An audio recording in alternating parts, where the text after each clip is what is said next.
শ্বশুরবাড়িতে তো এতদিন ছিলাম, এখন চলে যাচ্ছি বাপ মায়ের কাছে। কারণ শ্বশুরবাড়িতে এতদিন থাকতে আমার একদম ভাল লাগে না। তো যাওয়ার সময় আশেপাশে সুন্দর রাস্তার দৃশ্যটা আপনাদের সাথে শেয়ার করে দিচ্ছি, কিন্তু বিশ্বাস করেন গাইজ, আমি না সুন্দরভাবে মন মতোভাবে না ভয়েস দিতে পারি না। চারপাশে এত বেশি নয়েজ হয়, মানে আমি কি করব, আমি কোথায় গিয়ে ভয়েস দেবো বলেন তো? আমি কোন জায়গায় গিয়ে ভয়েস দিলে আর নয়েজ হবে না? মানে আমি রুমের দরজা বন্ধ করে জানালা বন্ধ করে ভয়েস দিতেছি, তারপরেও চারপাশ থেকে এত বেশি সাউন্ড হচ্ছে যে বিষয়টা একেবারে ডিসগাস্টিং। আমার আসলে আর কোনো অপশন নাই যে আমি ওই জায়গায় গিয়ে ভয়েস দেব। মানে এইরকম নয়েজওয়ালা ভিডিও আছে না, আমার একদম ভাল লাগে না। তো যাই হোক, বাসায় এসে পড়ছি। বাসায় আসার পর মানে সাথে আমার স্বামীও ছিল। তারপর হচ্ছে বেলুন ফুলাচ্ছিলাম, বিকজ আজকে হচ্ছে আমার ছোট বাস্তির বার্থডে। তার হচ্ছে ফার্স্ট বার্থডে আজকে। আমাদের আসলে বার্থডে সেলিব্রেট করার ওইরকম কোনো মানে ইচ্ছা ছিল না, যেহেতু আমার ভাই নাই, আমার ভাই দুনিয়া ছেড়ে চলে গেছে।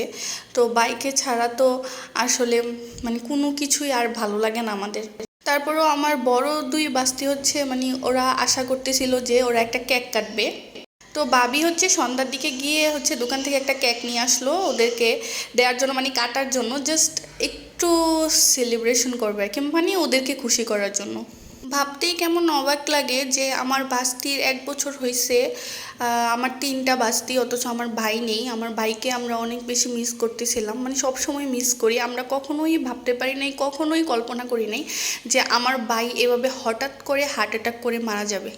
যেহেতু হঠাৎ করে মারা গিয়েছিল, তো আমরা ধরে নিয়েছি যে হার্ট অ্যাটাক করেই মারা গেছে। হয়তো হার্ট অ্যাটাক করেছে, না হয় ব্রেন স্ট্রোক করেছে। যেহেতু আমার ভাই আগে থেকে কোনো মানে কোনো ধরনের অসুস্থতায় ভুগতেছিল না, কোনো ধরনের শরীর খারাপ বা বড় কোনো ধরনের রোগ ছিল না, যে রোগে ভুগে বা বিছানায় থেকে মারা গিয়েছিল, বিষয়টা এমন না, হঠাৎ করে মারা গিয়েছে। আর আমার একটাই ভাই ছিল, আমার একমাত্র ভাই।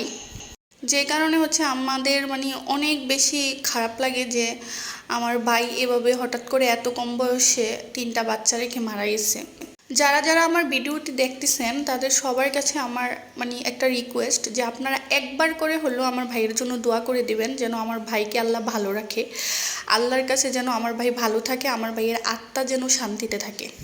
তো যাই হোক, ওরা কেক কাটলো। কেক কাটার পর আমি আমার বাস থেকে বললাম, শুধু তোরাই খাবি, আমাদেরকে দিবি না? তারপর হচ্ছে ওরা খাওয়ার পর আছে আমাদের সবাইকে একটু একটু করে কেক দিল। তারপর রাতের বেলা হচ্ছে বিরিয়ানি রান্না করা হয়েছিল, বিফ বিরিয়ানি। আমরা বিরিয়ানি খেলাম। বিরিয়ানি খাওয়ার পর আম কেটে, এটা হচ্ছে রাতের 12টার দিকে আম কাটলাম, আম কেটে খেলাম। আম খাওয়ার পর হচ্ছে ড্রাগন কাটলাম, ড্রাগন কেটে খেলাম। তারপর খাওয়ার পর ঘুমিয়ে গেলাম, কারণ পরের দিন হচ্ছে আমার হাজব্যান্ড আবার চলে যাবে। তো আমার এই ব্লগটি আজকে এই পর্যন্ত। ব্লগটি ভালো লাগলে অবশ্যই লাইক, কমেন্ট, শেয়ার করে দিবেন। টাটা, বাই বাই, আল্লাহ হাফেজ।